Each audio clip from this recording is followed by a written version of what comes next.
and welcome to the Deep Sea podcast, Pressurised, a short, punchy version of our main feed that gets right to the scientific point. If you like what you hear and you'd like to hear the full episode, you can find it in the same feed. And now, to get right to the point. We've talked about deep sea Antarctica, we've talked about icebergs and all different types, and we've talked about under ice, big ice flows going out and breaking up and all this bit, but we haven't discussed what happens when the ice grinds on the deep sea floor and what it does to the shape of the sea floor and what it does to the species that live there. So there's one guy that I know that we should call.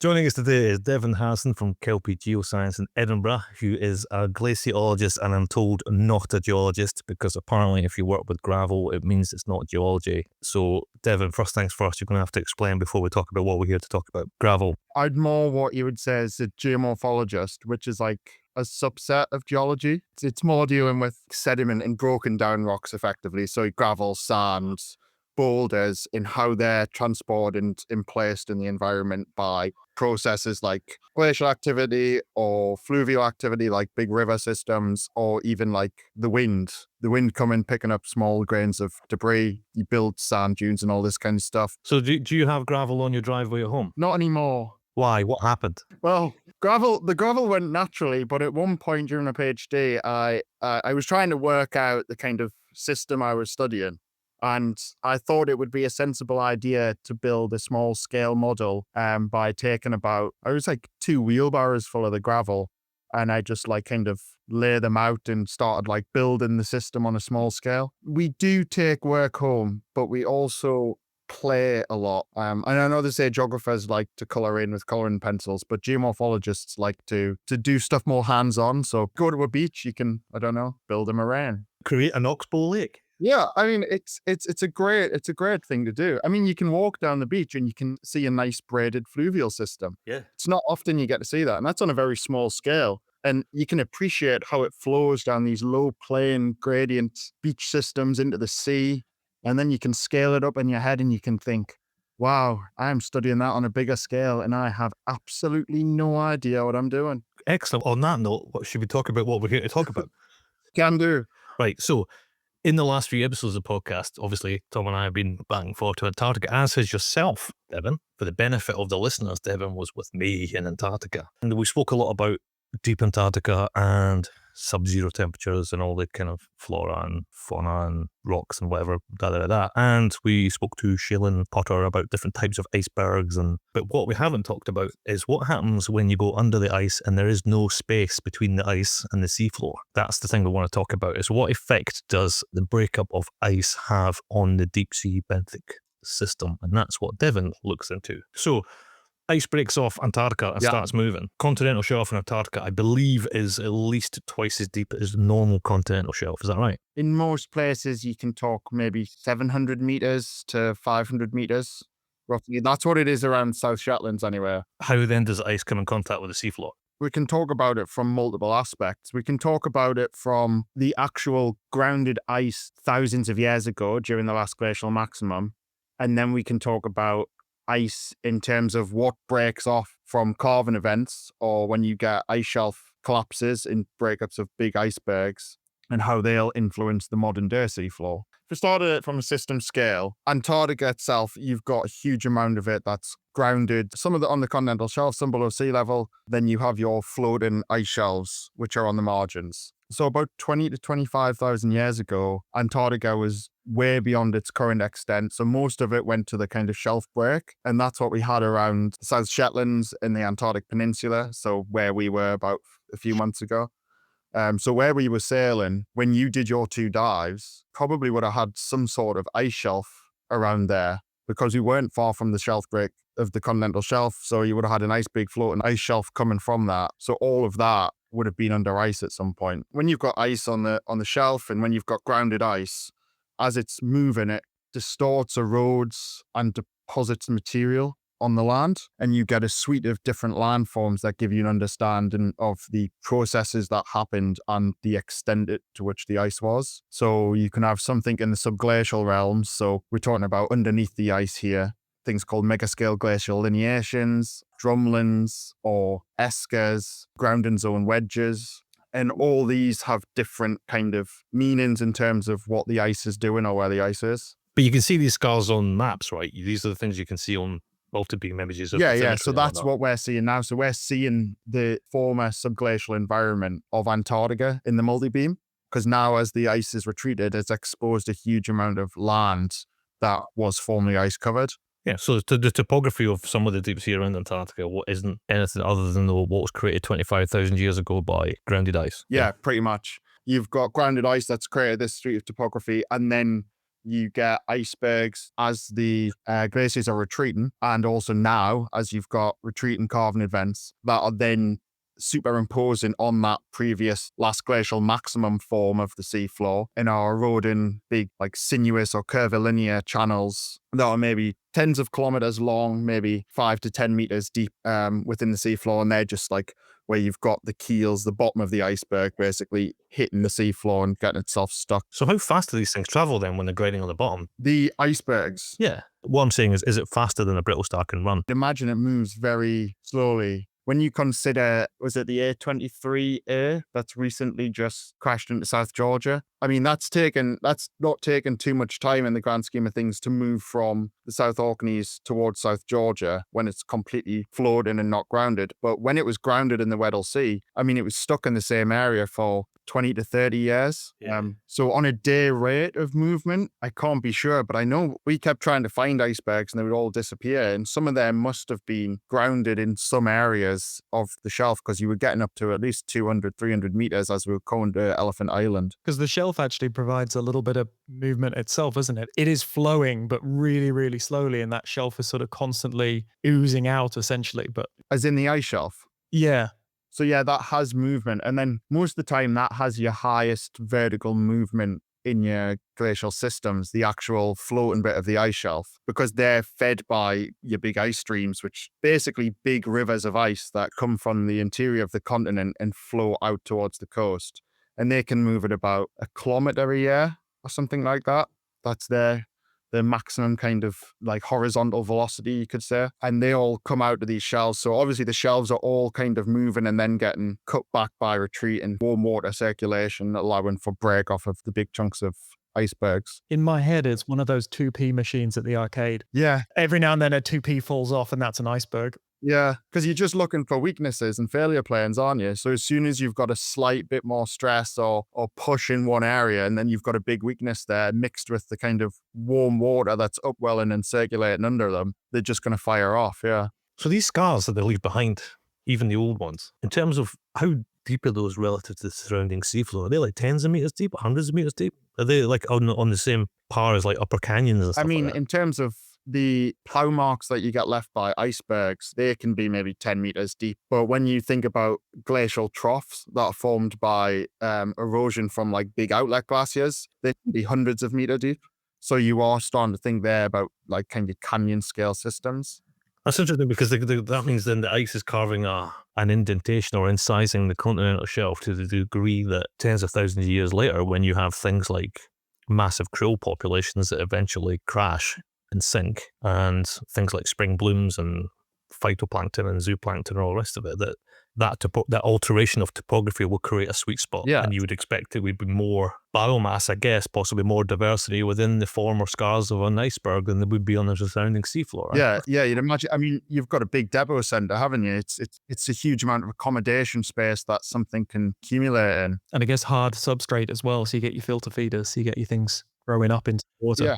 We see all along that kind of margin where we just were. I mean, in all the sub footage and all the lander footage, there's at least 10 or 15 large chunks of ice rafted debris. And that's not even accounting for like the smaller gravelly to sandy size bits as well that you can't kind of accurately measure from the video footage alone. Here's an interesting idea.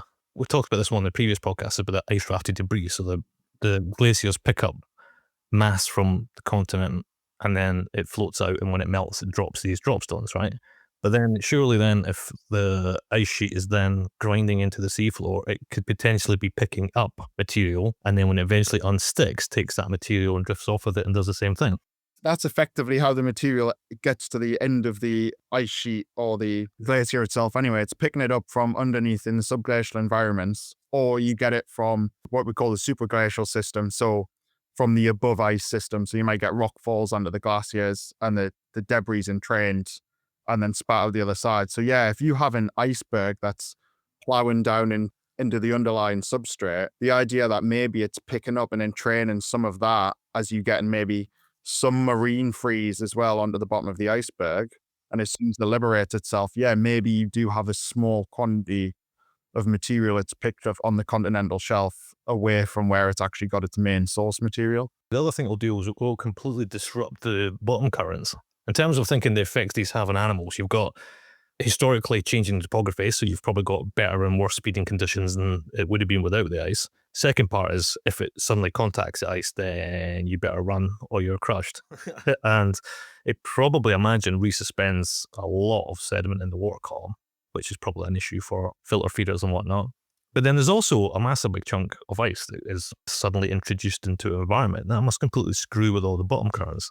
The water's got to rush in to replace that. That's what we were really surprised with the ice shelf that broke off. I was ready to get there and it was all just a silty mess because that's a lot of volume to replace. The problem is you never see these things, right? Because you've got to be there exactly the right place at the right time. Or alternatively, we go to Antarctica, the three of us, and we Jump make around. it happen. The satellite observations, the big kind of game changer for most of the ice movement in some respects, because you can pick up from satellite data as well when you get flotation of where you've got an ice shelf and you get your grounding line, you can get flotation of the ice during the changing in the tides. The ice sheet effectively picks up off its grounded position and then regrounds as the tide goes down again. I always saw that as such an absolute thing, but of course it's going to be just floating and then grounding and then floating and then grounding, pulling lots of water all the way along and then squeezing it out again. Yeah, and that's the big thing. So there's a big gap in this kind of research in terms of everybody talks when you're looking at ice melt and impacts to ice sheets and glaciers and floating ice tongues is warm water incursion. So warm seawater that basically melts the ice that it comes into contact with. And it's melting in the kind of subglacial setting, which allows effectively the glacier to retreat below and causes instability above. And then you get your calving events. But being able to quantify how much warm seawater maybe gets captured as you get this tidal fluctuation could be a massively important thing as well. Because how much seawater, warm seawater, can make it in under the ice as it's lifted up and how much stays there as it regrounds. And then the cool thing with the kind of the tidal flexure as well and the kind of flotation and regrounding is you actually get a suite of landforms from that. So you get these things called corrugation ridges. And they're basically just called that because it looks like corrugated iron on top of a like garden shed or something like that. Because that's linked to tidal motion, that shows you a daily change of the ice. So you can actually measure daily retreat rates from glaciers that disappeared 20,000 years ago based on the preservation of these ridges within the marine environment. So one of the people I've been working with actually on the South Shetland data that me and Al were out collecting, she released a good paper not so long ago about these in Norway that found up to 600 meters a day of glacier retreat, which is way beyond what's ever observed in the satellite record. I think in West Antarctica, they've seen it at like 110 meters a day. But yeah, 600 meters a day is a huge amount of ice lot. I think we have to talk about the next level of Antarctica because we're going to go even deeper sea now, right? So the Falklands Escarpment. Escarpment is basically a big shelf, a big wall, essentially. And this particular one, we were interested in it because we've been tracking Antarctic bottom water all through the deep sea, and it was nice to actually get to Antarctica, get right to the source of it. But where the Falklands is, there's an escarpment, which is, 2,000 or 3,000 meters high? It runs from about 2,000 meters to 5 or 6 at the bottom. Yeah. And it runs for hundreds of miles. It's like, it runs off Argentina right past the Falklands and halfway to the Mid-Atlantic Ridge. We thought it would be cool to go there, do a couple of subdives on the top of the shelf and a couple on the bottom, and got 2 at the top and 1 at the bottom in the end, of which Devin did the top 2. When you think about Antarctic bottom water being this really dense, cold water mass that's spilling off on the continental shelf of Antarctica, It hits that escarpment and then drops several thousand meters and spills into the Argentine basin, which is over 6,000 meters deep and is massive. And the escarpment I thought was really fascinating because it's essentially a cold water waterfall underwater, but it's hundreds of miles long and thousands of meters deep. When you say cold water waterfall, it's, I don't know, the current generated by the water cascading down must have been massive. We were getting thrown about in the sub. And I mean, on the first dive, I remember you were coming through the water column and all the marine snow was just flying past the window. And I'm not talking like in a vertical sense here, because obviously you're descending, but even when you stabilized and got buoyant or neutrally buoyant on the sea floor, you just had this horizontal traveling marine snow and you couldn't see out of the top two portholes. So you were just completely blind to the environment around you. And you'd see rat tails definitely stand out because they're trying to swim against it and they're just getting pushed further and further. I wondered about that because we've been a few places where the current speed's been so high that you do see a fish and it's not holding station at all. It's essentially going backwards. And he's like, how long has that thing been going backwards for? David, what do you reckon all that material was? Is that organic material? I'd be tempted to say it was some sort of biological matter within the water column. So either diatoms or forearms or something like that. It definitely looked like it was something related to productivity at the surface because it was all through the water column as well, right from the top all the way to the bottom. If you are a fish and you can't hold station because the current speed around the escarpment is so high, what happens then if you accidentally go off the edge of the escarpment? Because you've got a 3,000 meter drop to find the seafloor again, or you have to swim against it. Or you travel up with the current up towards Brazil, and then as the current brings you back down. So they're just in an endless cycle. Almost have ended a roundabout and they don't know what a roundabout is and they can't turn out of it. It's a good question because you've got a really horribly energetic dynamic system right on the edge of a cliff. And most things at 2,000 meters, I can't think of anything that thrives at 2,000 meters will survive a vertical drop to 6,000 meters. Because if you think of brittle star, for example, brittle stars they're not going to swim against that, right? You've got this death wall. We had that with the anemone at one point. Oh, you didn't kick it off the side, No, we didn't kick you? it off the side. We were like, I think this was the dive with Luke, so it must have been about 3,600 meters. We were just going along and I was so busy looking at all the brittle stars and sea stars and starfish because there was just tons of them everywhere. And all I heard Luke say was like, oh my God, what the hell is that? And after the last time Bruce did that in the previous dive and it was a Dumbo octopus, I immediately got excited. And it wasn't an octopus, but instead it was just an anemone just rolling down the slope. It tumbles in every direction as well. Where did that come from? Did it come from higher on the slope and it's been pulled off and now thrown to its death? That's a good point because and this is an exclusive for the podcast. So myself and another guy at work, and my PhD student Alfie, has just had a paper accepted about rolling anemones. So anemones can move. Last year in Nova Canton, and I think we've since seen it somewhere else, there's a particular one that's at Hadal depth that it kind of sucks in its foot, for want of a better word, lies on its side and rolls across the seafloor, but it uses the two double crown of tentacles at the top as a way of gripping the seafloor. And so it relocates that way. Because for a while we're looking at it going, is that us in the sub that's moving that? Or is that the current that's moving that? But actually they were moving completely independent.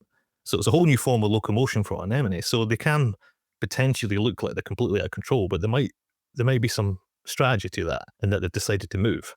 And if the currents are seasonal or have some sort of pattern to it, maybe it is in everyone's best interest in an environment like that is to once a year just go, I'm not staying here anymore because I know what's coming, and then migrate somewhere else, overwinter somewhere else, and then come back again. I don't know. But yeah, I was really surprised that anemones are mobile. The thing that surprised me actually with all of that and with all of the strong current as well was the fact that we had I think we had two or three big nodule areas as well on the first dive. And I was just a bit blown away that they were still there in that current. There's this thing with nodules where they want a little bit of current speed to blow any kind of sediment in the water column away from them so they can keep developing and forming. But the current speed that was coming down there must have been beyond that. And the fact that these were just still perfectly stationary, whereas everything else around it was just getting thrown away. But yeah, the Falkland Escarpment was a rather unique place, I think. There's not many places like it, right? There's not many places in the world where you can get more or less a vertical wall of several thousand meters high, which runs for hundreds of kilometers long. Canyon systems and the gully systems that are coming off, they're huge. You see tracks of them as well, going way into the depths, just like these subtle channels that are obviously still like kind of entraining some of that current or some of the sediment flow that's coming down these systems and bringing it even deeper. So you're talking about what, in hardly any distance at all, material that's up 2,000 meters being transported to a 6,000 meter plus abyssal plain. It's kind of mind boggling to think of that and to think of the scale that that's happening on for 150 kilometers of the entire escarpment. The other thing I thought was interesting was of all the things we filmed in Antarctica, which was very much inside the Antarctic convergence and south of 60 and all that stuff, a lot of the stuff that you guys were filming in the Falklands Escarpment, which is considerably further up, right? It's not considered to be Southern Ocean, I guess, at that point. It's very much South Atlantic. I was always under the impression that the Antarctic species were very unique, very endemic. But looking at what you guys were seeing in the sub to what we were seeing in the sub, they could be from the same trip. So what I think is really interesting is the escarpment is like this massive jump-off point between things. Let's not bound ourselves to Antarctic convergences and 6 degrees, whatever, but it's stuff around the polar region is this big jump-off point, and you're suddenly into the Argentine basin, which is so huge and so deep and so massive. You've got the Mid-Atlantic Ridge at one end of the Falklands Escarpment, and you've suddenly pretty much into temperate, then tropical South Atlantic. And it is a very abrupt, because it has that wall, it's not like you're going to see this sort of very gradual shift in species and stuff like that, or habitats, whatever. It's like on, off. And so, yeah, I find that whole thing was really interesting. We should go back there at some point. Oh, definitely. I mean, that kind of natural bridge from Antarctica going through the South Sandwich Islands as well. Yeah. And like, you just have this natural pathway for all of them kind of species to move and get to the Falkland Escarpment and back to Antarctica. This also seems a good point in the conversation to mention that you must be the deepest diving Geordie of all time. I think so. For the benefit of listeners who are not from the north of England, a Geordie is somebody from Newcastle, and they speak like Devin. Very well. You've done quite well there bringing in Newcastle, because I did have a really nice little story that I only found out about a few years ago. My particular brand of Geordie is from Blyth, which is a small port just into Northumberland. What I didn't realise was the person that discovered the South Shetland Islands was actually from Blyth, a guy called Captain William Smith. He sailed a ship called the Williams, which was quite cleverly named the Williams because there was 3 people called William. That's the best Geordie joke ever. Why is it called the Williams? Because it's just full of people called William. But yeah, so they built this ship in Blyth and registered it in Newcastle. I think it was in 1819. He was doing a trading route from Montevideo to Valparaiso and stopped off at Buenos Aires. And after they got from Buenos Aires, they decided to go further south around Cape Horn because they wanted to get nice winds. Yeah. And yeah, he spotted land at 62 degrees, 15 minutes south and 60 degrees west. Do you think he overshot Cape Horn just a little bit there? Well, just a fraction. It's like 10 degrees or something. Yeah, but I think he got some favourable winds, because he did make it to Valparaiso, so that's always good. So why did they call it South Shetland then if it was named after from Geordies? New South Britain. I think that was the first name he gave it, right. He coined it. But I feel like it got South Shetlands because I think there was resemblance to the Shetland Islands, if I'm not mistaken. The original, the OG Shetlands.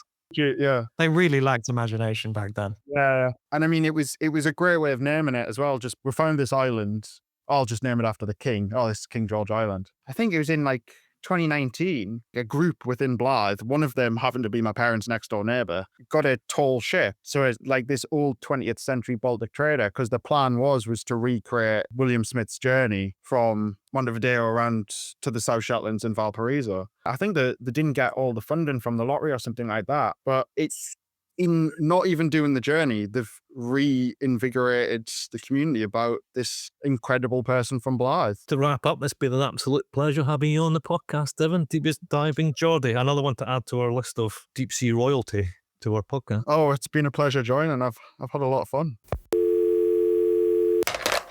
And that was a pressurized version of one of our longer podcast episodes. If you enjoyed that and you would like to hear the full-length episode, just match the episode numbers and you'll be able to find the full-length version in the feed. Thanks for listening. We'll deep see you next time, and I miss you already.